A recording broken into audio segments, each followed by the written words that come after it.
How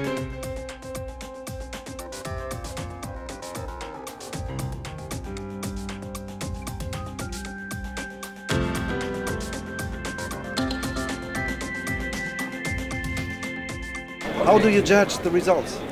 Quand on regarde, le premier objectif c'était de garder l'intégrité de l'eurozone. Cet objectif-là a été atteint, mais l'objectif de ramener ces pays à la santé financière, c'est-à-dire réduire leurs dettes, augmenter, refaire croître l'économie et l'emploi, là c'est l'inverse qui a été atteint.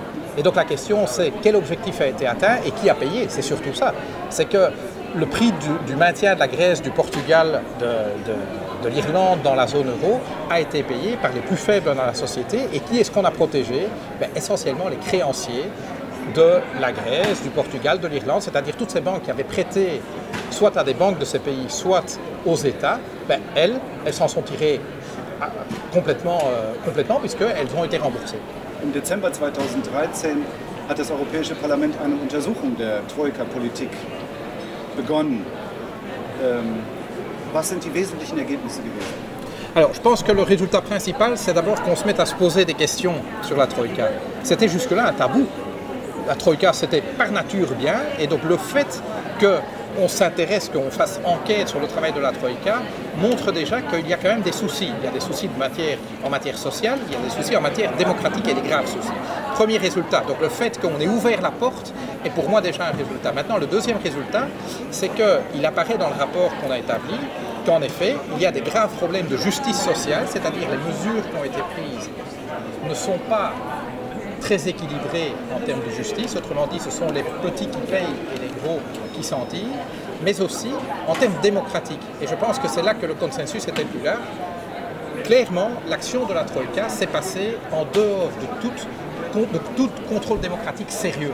Alors, il y a bien sûr une légitimité démocratique un peu de façade ou formelle, mais fondamentalement, des décisions ont été prises en matière de restriction des soins de santé, en matière fiscale, en matière de dépenses publiques. Des décisions majeures ont été prises dans des États membres de l'Union européenne sans que personne ne porte la légitimité démocratique de ces solutions. Or, l'Europe, c'est d'abord un espace démocratique et donc on peut se poser des questions là-dessus. Et donc, le fait qu'on ait identifié ça comme un problème est déjà un résultat. Maintenant, on ne peut pas s'arrêter là. On ne peut pas s'arrêter là. Il faut aller beaucoup plus à fond dans l'analyse, à la fois sur le plan social, sur le plan démocratique, pour à un moment désigner les responsables et indiquer ce qu'il faut changer dans la manière de gérer les crises économiques dans l'Union. Auf diesen Vorwurf entgegnen die Finanzminister und die verantwortlichen Regierungen, dass das so nicht stimme. Schließlich hätten alle Maßnahmen seien durch die nationalen Parlamente abgestimmt worden und das sei ausreichende demokratische Legitimation für den Einsatz der Troika und der Bedingungen in den Programmen gewesen. Ça n'est évidemment pas vrai parce que c'est une réponse purement formelle, mais un exemple. Quelques semaines avant le deuxième plan d'aide à la Grèce, il a été décidé qu'un effort supplémentaire serait demandé à la Grèce à hauteur de 325 millions d'euros. La proposition du gouvernement grec était pour la première fois à l'époque de prendre ces 325 millions d'euros dans le budget de la défense. Mais la Troïka, et en l'occurrence le représentant de la Commission européenne dans la Troïka, a imposé que ces économies soient faites dans le budget des pensions de retraite. C'est une décision politique, on est bien d'accord. La question, c'est qui a donné le mandat aux représentants de l'Union européenne d'imposer cette décision politique? Est-ce que c'est le président de la Commission? Je lui ai posé la question et il a dit non. La Commission, quand elle est dans la Troïka, opère sous mandat du Conseil, de l'Eurogroupe. Donc j'ai demandé à l'époque à Jean-Claude Juncker, qui était patron de l'Eurogroupe, c'est donc Jean-Claude, toi qui as donné l'ordre de faire ce choix politique. Et il a répondu, non, évidemment que non, parce que ce genre de micro-décisions sont prises sur le terrain par des fonctionnaires et quand on reçoit le mémorandum qui regroupe toutes ces décisions, eh bien c'est clair que quand ce mémorandum d'accord arrive sur la table des ministres des Finances, eh bien on l'approuve sans discuter des mesures. Et quand les ministres des Finances, comme Schäuble, va devant le Bundestag ensuite, eh bien on ne discute pas évidemment de la nature des mesures qui sont imposées à la Grèce. On donne un paquet à prendre ou à laisser. Moi, je n'appelle pas ça une délibération démocratique. C'est en réalité un détournement des procédures démocratiques au profit finalement d'une idéologie, parce que ce sont des fonctionnaires qui sont nourris d'une idéologie qu'il faut moins d'État et plus de marché, qui imposent des choix politiques sans qu'en réalité personne ne donne une véritable légitimité démocratique. Donc formellement, Schäuble a raison, oui, c'est passé par des parlements dans les États membres.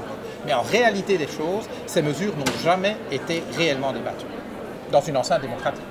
Aber wenn das so stimmt, und das bestätigen auch unsere Recherchen, wir haben auch viele Fälle von Machtmissbrauch und Willkür berichtet bekommen durch die Beamten der Troika. Warum hat das Europäische Parlament nicht viel früher interveniert und dafür gesorgt, dass es eine demokratische Kontrolle gibt? Dafür brauchen wir das Parlament. Mais évidemment, il faut regarder aussi quelle est la majorité au Parlement européen. La majorité au Parlement européen était, et est encore plus aujourd'hui, une majorité de droite qui en fait soutient cette idéologie. Et donc évidemment, ils ne vont pas eux-mêmes aller ouvrir une enquête qui leur donnerait tort. Parce qu'évidemment, pour n'importe quel député, admettre qu'il y a des libertés prises avec la démocratie, voire des abus de pouvoir, c'est évidemment quelque chose qu'aucun parlementaire, aucun député ne peut soutenir. Donc il vaut mieux, surtout qu'on ne s'intéresse pas à la question pour ne pas avoir à montrer les problèmes.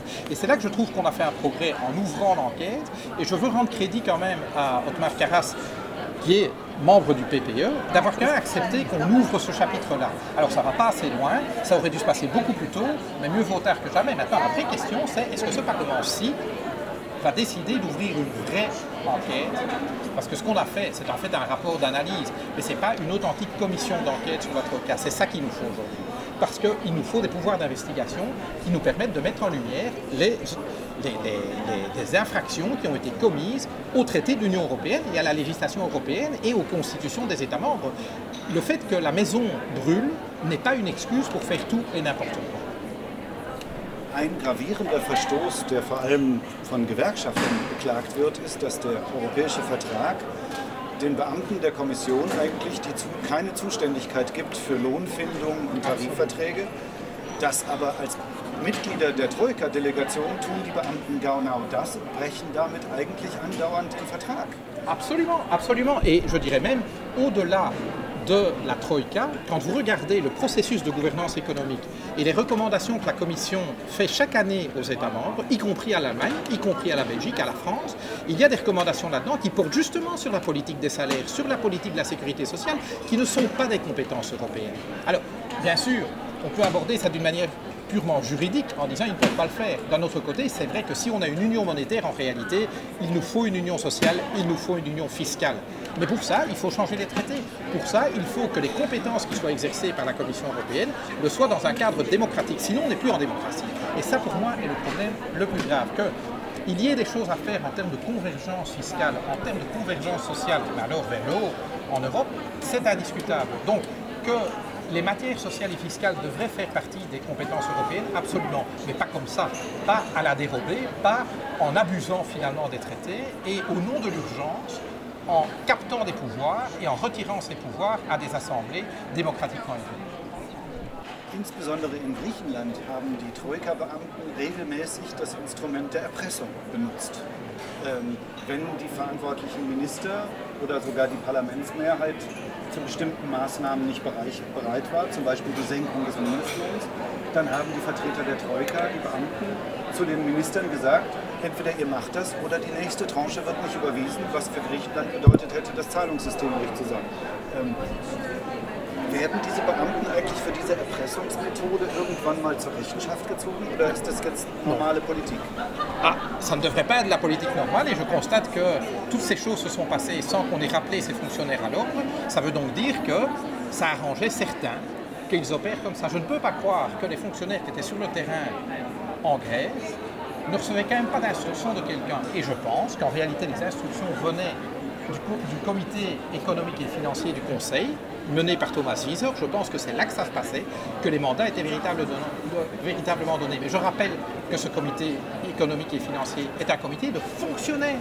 Ce sont à nouveau des fonctionnaires, des agents de la fonction publique qui n'ont pas le pouvoir de faire ce genre d'arbitrage. Si on voulait faire des choses concrètement, il fallait, et c'est ce que j'ai dit à Olli Rehn, lorsque la Troïka est dans un pays, lorsque, en réalité il ne faudrait plus de Troïka, mais lorsque l'Union européenne vient à l'aide d'un État membre et qu'un accord s'établit entre l'État membre et l'Union européenne sur les conditions de l'aide, eh bien il faut que ces conditions soient bien entendu approuvées dans le Parlement de l'État membre, mais il faut qu'elles soient approuvées au Parlement européen et débattues au Parlement européen. Ça n'est que là qu'on pourra donner une légitimité et surtout une publicité aux discussions. Parce qu'évidemment, pour un fonctionnaire, c'est facile d'aller dire « réduisez les soins de santé en Grèce », parce que lui, ils ne payent pas le prix politique de ça. Mais quand le débat se transporte dans une assemblée parlementaire, y compris le Parlement européen, où se trouvent des députés grecs, ça devient plus délicat politiquement à porter de dire, nous, députés européens,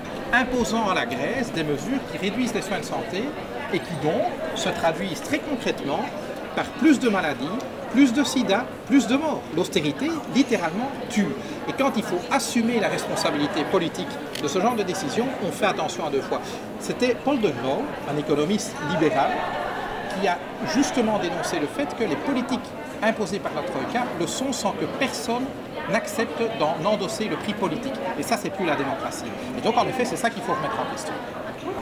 Wenn das Europäische Parlament über solche Maßnahmen künftig mitentscheiden sollte, müssten denn dann nicht die Abgeordneten, die nicht aus der Eurozone kommen, ausgeschlossen werden? Weil sie würden ja entscheiden über Bedingungen, die ja auch finanzielle Auswirkungen haben, aber nur für einzelne Länder und nicht für die gesamte Union. Wie löst man dieses Problem? Là, je pense qu'en effet, vous avez raison, vu que ce sont des décisions qui impliquent des prêts par les États de la zone euro à un État de la zone euro, le droit de vote devrait être restreint aux seuls députés de la zone euro. Ceci étant, je pense que si on se place dans la perspective que, en principe, 26 États sur 28 rejoindront à terme l'union monétaire, je trouve que c'est important de les impliquer dans le débat. Donc, que le débat se passe en commission économique et monétaire, là où des représentants de tous les États membres se trouvent, et en plénière, où on les a tous également, moi je trouve ça une bonne chose. Maintenant, au moment du vote, à la limite, vous pouvez même les laisser voter, mais on ne tient compte que des votes exprimés par les députés des États membres de la zone euro. Mais ça, c'est tout à fait jouable. On peut mettre en place ce genre de procédure. Jetzt laufen diese Programme der Troika ja weiter. Die sind ja keineswegs beendet, auch wenn die Delegationen aufgelöst werden. Die Maßnahmen laufen fort. Ein Beispiel ist die Sanierung der griechischen Banken. Ja, dafür hat die griechische Regierung 41 Milliarden Euro ausgegeben, die sie sich bei den anderen Euro-Ländern geliehen haben, sprich bei uns. Und die Troika oder die Maßnahmen sehen vor, dass diese Banken möglichst schnell wieder reprivatisiert werden. Und jetzt werden sie verkauft zum Billigpreis an amerikanische Hedgefonds. Und der griechische Staat verliert Milliarden bei diesem Geschäft, die eigentlich zum Beispiel im Gesundheitswesen gebraucht werden. Welches Parlament verhindert diesen ökonomischen Widersinn? Ce serait en tout cas, me semble-t-il, au Parlement grec, mais surtout au Parlement européen, de s'opposer à ce genre de mesures. Et donc moi j'espère que cette nouvelle législature sera l'occasion d'agiter le drapeau rouge et de dire que ça ne peut pas continuer comme ça.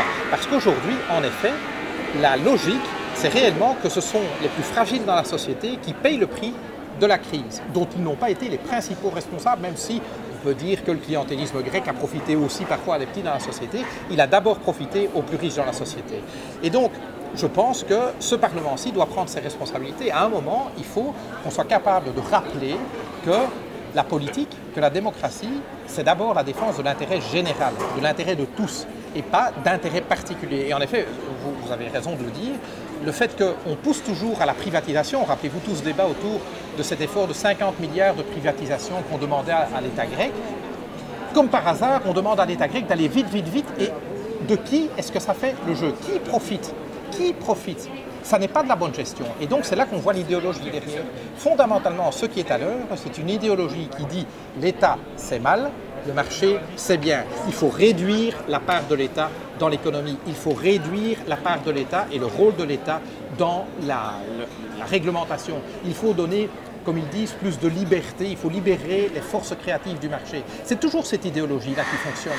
Au comité économique et financier du Conseil, à la direction générale économique et financière de la Commission européenne et bien sûr à la Banque centrale européenne, qu'on peut considérer un petit peu comme le Vatican de la pensée unique.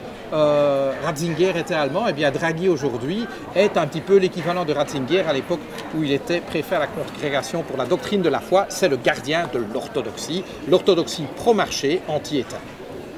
Gibt es denn eine Chance, dass das zukünftige Parlament nach diesem Bericht des letzten Parlaments jetzt en Detail Übergriffe, Machtmissbrauch, Willkür untersucht? Je ne sais pas, on n'en a pas encore discuté. Maintenant, moi, je regarde le rapport de force dans ce Parlement. Le rapport de force ne s'est pas orienté clairement à gauche, pour le dire simplement. Autrement dit, ceux qui, hier, portaient l'idéologie de la Troïka sont peut-être un petit peu affaiblis, ce sont les libéraux et c'est le PPE, mais ils ont à leur droite une série de partis populistes et le groupe des conservateurs qui portent la même idéologie. Et donc, est-ce qu'on verra de la part du PPE la volonté de rouvrir le dossier? Je ne sais pas. Je sais faire la différence entre des gens comme Otmar Karas au PPE qui, je pense, sont intellectuellement ouverts à ce genre de démarche. Je me pose la question, est-ce que le rank and file, le banc et l'arrière-banc du PPE sera prêt à ouvrir une commission d'enquête qui pourrait mettre en lumière, en effet, que la Troïka a commis des abus de pouvoir et a été injuste dans les efforts qu'elle a demandés. Je pense que ça grandirait le PPE que d'ouvrir cette enquête. Je pense que c'est aussi à ce prix-là que se trouve la démocratie européenne. Parce que si on ne répond pas à ces questions-là, on fait le jeu de tous ceux qui disent si l'Europe est le véhicule du pouvoir du marché, du pouvoir des marchés financiers, nous n'en voulons plus de cette Europe-là. Moi, j'ai entendu la campagne électorale. J'ai entendu tous les gens dénoncer l'euroscepticisme et dire que c'était vraiment inacceptable qu'on plaide contre l'intégration européenne. Moi, je dis aujourd'hui que de plus en plus, à cause des politiques qui sont menées en Europe, et la Troïka, c'est évidemment la caricature des politiques européennes, eh bien, ce sont ces politiques-là qui font le lit de l'euroscepticisme. Si on veut vraiment retrouver de l'enthousiasme pour ce projet européen dont nous avons en fait tant besoin pour notre souveraineté, eh bien, il faut qu'on change de cap politique. Et donc, ça veut dire solder les comptes du passé et accepter un changement de cap, et donc de revoir les politiques, notamment que la Troïka a imposées dans les États membres. Wenn ich an unsere Gespräche in Portugal und Griechenland und Zypern denke, dann habe ich manchmal die Angst, dass es dafür schon zu spät ist. Die Menschen dort haben das Gefühl, unsere Länder sind von den Mächtigen zur Plünderung durch unsere Oligarchen und durch Investoren freigegeben worden. Wir können uns überhaupt nicht wehren. Europa hat uns verlassen, also müssen wir Europa verlassen. Je ne peux pas vous cacher que j'ai parfois aussi ce sentiment. Je veux dire, il m'arrive souvent en rentrant à la maison, après une journée de négociations sur la régulation de la finance, sur la gouvernance économique de l'Union, sur la commission d'enquête Troïka, j'ai parfois ce sentiment qu'il est peut-être trop tard. Mais la seule réponse que je peux apporter à ça comme homme politique responsable est de dire que si on baisse les bras, si on abandonne, alors c'est trop tard. Donc la seule réponse, je trouve, responsable, c'est de dire peut-être est-il trop tard, mais en tout cas, on va tout faire pour qu'il ne soit pas trop tard. Et pour sauver le projet européen, mais surtout sauver nos démocraties, parce que c'est finalement de ça qu'il s'agit. Sauver la justice sociale, c'est de ça qu'il s'agit. C'est sauver notre environnement, c'est de ça qu'il s'agit. Et donc, si on dit que c'est trop tard, alors c'est trop tard. Et donc, la seule posture responsable pour moi est de dire on y va, on essaye de corriger le tir. An dieser Stelle würden Ihnen wahrscheinlich die Mehrheit der Deutschen entgegnen, die wollen doch nur unser Geld haben. Eh bien, je répondrai aux Allemands d'abord qu'il ne s'agit pas que de leur argent. Les citoyens belges, les citoyens français, les citoyens slovaques, les citoyens maltais ont prêté de l'argent à la Grèce, première chose. Deuxième chose, c'est que jusque maintenant, ni le citoyen allemand, ni le citoyen belge, ni le citoyen français, ni le citoyen maltais n'a donné 1 euro à la Grèce, à Chypre, au Portugal. Nous avons prêté de l'argent. N'oublions jamais ça. Jusque maintenant, nous n'avons rien donné. Nous aurons donné si jamais ces pays-là ne remboursent pas les dettes qu'ils ont contractées à notre égard. Donc n'oublions pas ça. Mais la question est aussi qui profite. Parce que c'est clair que sortir de la crise demande des efforts. Et la question c'est, est-ce que les efforts sont produits par ceux qui ont profité de la crise ou au contraire ce sont ceux qui ne sont pas responsables qui payent? Ça c'est une vraie question. Ça c'est une vraie question. Moi ce que je sais, et votre film l'a déjà montré, c'est que lorsque on s'est précipité pour prêter de l'argent à la Grèce, pour prêter de l'argent à l'Irlande, ce n'était pas pour sauver ces pays, c'était pour que ces pays remboursent nos banques. Deutsche Bank, BNP Paribas, Dexia, etc. etc. C'est d'abord pour ça. La question c'est, quel aurait été le coût pour le citoyen allemand de laisser Deutsche Bank payer pour ses erreurs, c'est-à-dire peut-être tomber en faillite?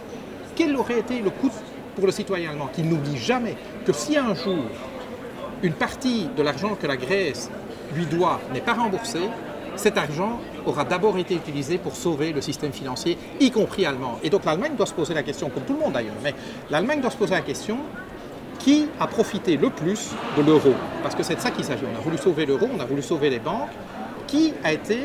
Quels sont les États qui ont le plus profité de la situation? Et là, ce sont des études allemandes qui le montrent. C'est notamment, si je me rappelle bien, un rapport de la Bremer Landesbank qui disait que c'était l'Allemagne qui avait le plus profité de la crise et qui, grâce à la crise dans les pays périphériques, avait vu ses propres taux d'intérêt emprunteurs baisser à un point tel que le bénéfice total se chiffrait en 2012 déjà, donc il y a 2 ans, entre 45 et 60 milliards d'euros. Ça, c'est de l'argent que l'Allemagne n'a pas dû débourser grâce au fait qu'on a sauvé la crise. Et c'est cette pédagogie-là que nous devons avoir. Nous devons avoir la pédagogie vis-à-vis de nos concitoyens de dire, si un jour, ce qui n'est pas le cas aujourd'hui, mais si un jour, la Grèce, l'Irlande, le Portugal devaient ne pas tout rembourser, eh bien, cet argent que nous aurions alors payé, à quoi aurait-il servi? À sauver les banques, mais aussi à sauver la zone euro, dont nous profitons aussi. Et donc il faut savoir qu'il n'y a pas dans l'histoire de l'humanité une seule zone monétaire, une seule union monétaire qui n'est tenue sans d'abord un gouvernement, c'est-à-dire un État derrière cette zone monétaire, et des transferts financiers. Je rappelle aussi aux Allemands qu'au sein du Bund, 16 Länder en Allemagne, eh bien il y a des transferts financiers. Il y a 3 Länder, la Hesse, la Bavière, le Bade-Württemberg, qui payent pour les 13 autres. Il y a des transferts financiers permanents. Et c'est comme ça que l'Allemagne tient comme démocratie. Il n'y a pas d'union monétaire en Europe ou ailleurs dans le monde qui tienne sans accepter que oui, il y a, dans la dynamique de l'économie, il y a des transferts. Et c'est ça aussi qui permet par exemple à l'Allemagne d'exporter massivement. Et tout ça se tient. Et il faut savoir que, comme on dit en anglais, there's no free lunch. Eh bien, si on veut les avantages, il faut accepter de payer le coût des avantages de la position qu'on occupe. Je crois que c'est toute cette pédagogie-là que nous devons avoir vis-à-vis de nos concitoyens, en disant, certes, parfois on est conduit à payer, à être contributeur net, mais on en a aussi les bénéfices. Et donc, alors, il faut faire un calcul, est-ce que ce que je paye est justifié par les bénéfices que j'en tire? Mais il ne faut jamais que l'Allemagne oublie qu'elle bénéficie de l'euro, qu'elle bénéficie de l'intégration européenne. Et je rappelle que quand l'Allemagne a fait sa réunification, tous les pays de la zone Deutsche Mark, dont la Belgique, dont je suis citoyen, l'ont payé, ont aidé en fait l'Allemagne à financer, parce que nous avons été impactés évidemment par la politique monétaire de la Bundesbank, dont le but était de rendre plus favorable, plus facile l'intégration. Cette intégration n'est toujours pas finie, mais je trouve ça bien. Comme citoyen belge, je ne suis pas, et je n'étais pas choqué à l'époque, que la Belgique contribue d'une certaine manière financièrement à la réunification, parce que je pensais que c'était une bonne chose la réunification, parce que je pensais que l'Europe retrouvait sa maison, et que cette réunification, c'est normal qu'elle ait un coût. Et que ce coût soit partagé, je pense qu'on en profitait aussi. Et donc, je n'ai pas trouvé ça choquant. Il faut accepter qu'il y a des objectifs qui nous dépassent et qui valent la peine que, eh bien, on mette un peu d'effort sur la table, on mette parfois un peu d'argent sur la table, on se retrousse les manches pour les atteindre. Que l'Allemagne n'oublie jamais qu'elle a été aussi bénéficiaire de la solidarité européenne et qu'elle est encore aujourd'hui bénéficiaire de cette intégration. Et donc, que cette intégration doit avoir un coût pour elle. Et je pense que la manière dont on s'y est pris est peut-être pour l'Allemagne la manière la moins chère de garder l'Union européenne. Qu'est-ce qui se serait passé si le système financier irlandais, le système financier grec, portugais s'était effondré et que le système bancaire allemand se trouvait à moitié en faillite? Je serais curieux de voir l'impact de tout ça sur l'économie allemande. Et donc de nouveau, sortons des effets de manche et des arguments à bon marché, regardons les faits. Mais ce langage que j'entends trop souvent, le citoyen allemand a déjà trop payé, je rappelle, le citoyen allemand jusqu'à maintenant n'a rien payé, il a prêté de l'argent. Voilà. Very good. Very, very good. But I think it's needed to say that in Germany as well. I do it when I go to Germany. One last question. Okay. Haben Sie eine Erklärung dafür, warum so wenige Politiker in Europa diese ganzheitliche Sicht, dass wir aufeinander angewiesen sind, auch offensiv gegenüber ihren Wählern und den Bürgern vertreten? Mais je crois qu'une des raisons, c'est que on pense, souvent c'est une sorte de prophétie autoréalisante, on pense que nos citoyens ne sont pas prêts à entendre ces vérités. Alors que, en fait, je crois qu'ils le sont. Moi, tous les soirs, quand je fais des débats, eh bien, ce sont des réalités que j'explique et les gens les comprennent. Mais il faut prendre le temps de les expliquer. Et quand on a dans le dos des partis populistes, AfD en Allemagne, mais il y en a tant d'autres en Europe, le Vlaams-Belang ou la NVA ici, qui viennent avec des arguments faciles en disant « nous les riches, on n'a pas envie de payer pour tous ces paresseux, pour tous ces corrompus, etc. » Il ne faut pas une longue explication pour dire ça. Il vous suffit de 15 secondes à la radio pour envoyer votre bombe et avoir un effet facile dans l'opinion. Vous l'avez vu dans mes réponses, lorsqu'on veut expliquer la mécanique des choses, eh bien ça demande un petit peu plus de temps, ça demande un petit peu plus de pédagogie. Et puis, c'est un monde où il y a moins les bons et les mauvais. C'est un monde plus complexe, où il y a différentes tonalités de gris, et où c'est moins facile de dire « moi je suis du côté des bons et eux sont du côté des mauvais ». Mais ça c'est le monde réel. Et je pense que ça c'est la responsabilité des politiques, que d'expliquer à leurs citoyens non pas ce qu'ils ce qu'ils voudraient entendre ou ce qu'ils croient qu'ils voudraient entendre, mais d'expliquer ce qu'on croit qu'ils doivent entendre, c'est-à-dire une analyse du réel et alors des solutions aux problèmes du réel. Ça, je crois que c'est notre responsabilité, mais je dis c'est parfois un petit peu plus compliqué que d'aller sur la pente un peu facile du manichéisme entre les bons et les mauvais. Et moi, je suis du côté des bons et je n'ai pas envie de payer pour les mauvais. Ça, c'est facile à expliquer. Ihr Wort in Frau Merkels Ohr. Many thanks. Vielen Dank.